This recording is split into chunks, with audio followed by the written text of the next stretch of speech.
Guys, this is Aaron. I play Magic way too much. Okay, Koth the Hammer. Right now, this is the Planeswalker that's advertised in the Activity Hub. We can look at it, but we all know it's there. I want to talk today about Koth's abilities. I want to say how much it is to upgrade him, and I want to kind of go over the pros and cons of him. That said, you'll be able to make an informed decision. Do I want to buy this Planeswalker or not?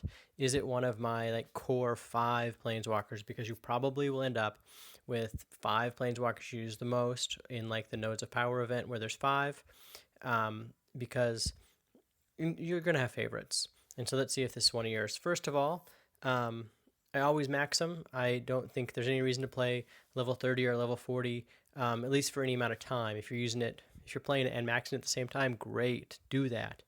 But to play a quick battle and only get 4 ribbons, I think is kind of silly. Get the 6 ribbons, get the better reward. When you get the better reward for the same amount of effort, it doesn't take any longer to win at level 60 than level 40.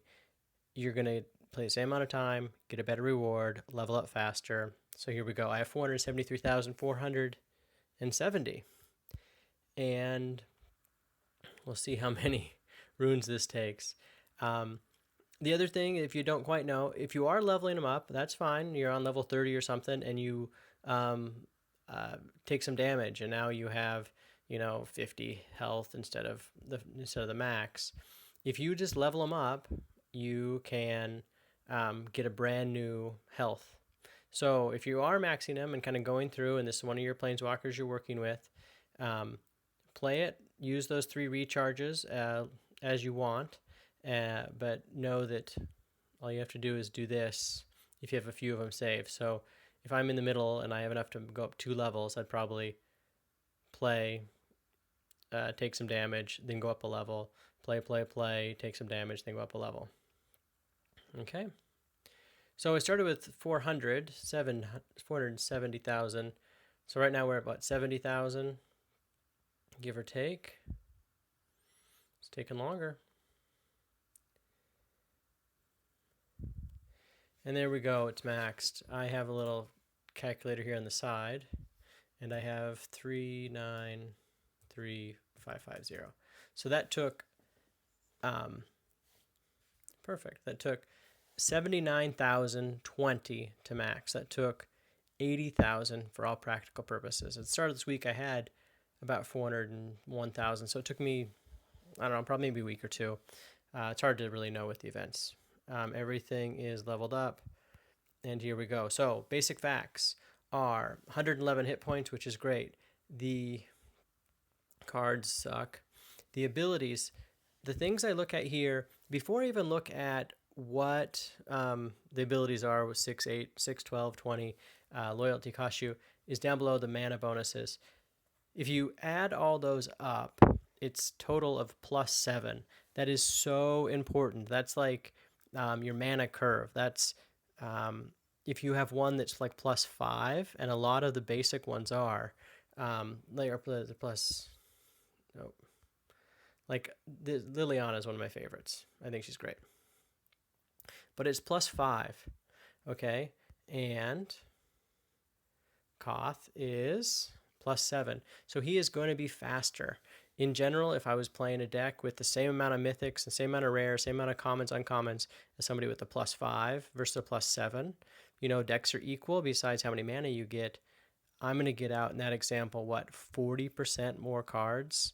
Getting out 40% more creatures or cards, that's huge. I mean, that's just like, the math on that isn't quite right because you do have the base of 3, whatever. But the math is wrong. I apologize. You're going to get more cards out, though. That's the bottom line. So +7 is pretty good. Some of the pros, let's look through this. For 6 loyalty, which is really low, destroy 12 non-red gems. That just really, really, really speeds up your hand. And one good thing about that, too, is that you're 12 non-red gems. So if you have a red support, it's not going to destroy that. A lot of times there's cards that destroy random cards below, like with the other red, I can't remember her name right now, but there's another red planeswalker, the one I actually had before this. I still have her. It would just destroy random ones below. And that would, if you have Harness the Storm and you've had it out there and you only have one charge on it left, it's not going to get destroyed, at least through this. And then the next one, give your creatures 8/0 trample, berserker until the end of turn. I'm probably not going to use that very much. I think that if you save to 20, you can create a support in the board. When your player matches red, all your players get 4/4. And that's going to get you a lot more damage over time. But it's a fast deck. So everyone talks about Koth, or all the decks you see are big creature decks. You have creatures that cost 20 or 15, things like that. And that's probably what I'm going to make too. And so what my goal is this video, I'm just kind of giving you the basics, okay? The other thing is everyone says, at least that I've read about, it's the fastest of the Planeswalkers. I hear people say, this is before the update. Right now I'm talking to you after the update, where they sped everything up, that like every minute and a half they could finish a match. And so if you're finishing a match every minute and a half, that's fantastic. So there's actually one con to that, which is a total side thing. We just had the update yesterday. The update's great. I really like everything sped up.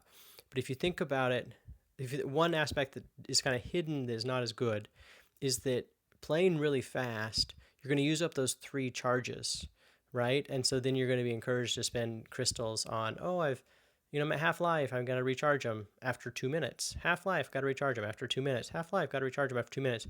Oh, I only get a new charge every half an hour to get full life, and now it's only been 6 or 10 or 15 minutes. And before, with 10-minute games, you didn't quite have that problem. I know that's kind of a weird thing, but having more Planeswalkers avoids that. Totally random, unintended consequence of faster games. So that's this one. I'm trying to think of what else. So what I'm going to do, my plan is, I'm going to do this video, which just kind of says how much it costs to max. I know it's for sale right now. I'm going to do a video that shows you my best deck with it, with my current cards, the best deck. I'm also going to do all uncommon and common deck. And I think that's going to be really important for new players to show you don't need fancy cards with it. I'm also going to show you how to master cards with Koth. I'm going to show you like a 4-card combination that will win in the Heroic Challenges event, Heroic Encounters area in story mode. That's where I master all my cards. And if you can get a 4-card combo that will win, then you could be mastering 6 cards. Okay. I'm also going to show you what the perfect deck looks like, what other people are running that have cards that I don't have. And I'll also show you what events, what you can do with Koth and events. But right now, I'm actually going to play one match with him, and I'm just going to see what happens. First match I've ever played. I don't trust him. This is actually where I probably would play to master my cards, because Gideon's kind of crappy. In this version, this deck isn't very strong. But I'm playing with whatever they gave me. I have not adjusted anything. I have a bunch of garbage, but we will see that I don't even know what the cards are. Okay, so obviously only matching red gems. I have this kind of in the middle, but I also can add a little to it there. But plus, that's 14. That's, wow. Well, I'm 2 away from dying here. Is you gonna do something crazy that kills me? That'd be wild. It might happen. Okay, so a card that actually does damage to a Planeswalker. And do I have any red matches? Thanks. In like 3 turns, those went from under 5 each to 20 each. And there is a victory with the garbagest cards you can have. I'm sure those are all commons. And there we go. I got 250, which is fine. And I'm going to have to heal them. But there you go, guys. Kind of some fun at the end. But you can see kind of the structure, and you can see the mana curve. And in the future, like I said, the best deck, all uncommons or commons, show you a deck. how to master cards, the perfect deck if I could do anything I wanted, and how to use it in events. Thanks, guys. Bye.